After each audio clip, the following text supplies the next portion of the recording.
ఎవరి సొమ్మైనా తిని నువ్వే మర్చిపోకపోతే దేవుడు ఎట్టు మర్చిపోతాడన్నా? నమ్మదగిన దేవుడు. నీ అవసరాలు పక్కన పెట్టి మరీ ఇచ్చావుగా.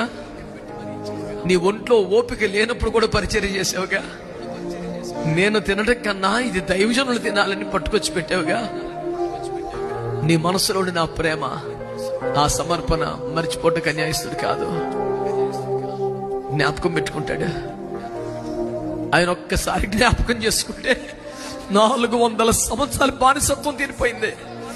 ఒక్కసారి జ్ఞాపకం చేసుకుంటే హిజ్కియాకి ఆయుష్ పొడిగింది. ఒక్కసారి జ్ఞాపకం చేసుకుంటే శాంసన్ కోల్పోయిన బలం మరలా వచ్చేసింది. నిన్ను జ్ఞాపకం చేసుకుంటే స్వస్థత రాదా? జ్ఞాపకం చేసుకుంటే ఆరోగ్యం రాదా? జ్ఞాపకం చేసుకుంటే ఆయుష్ రాదా?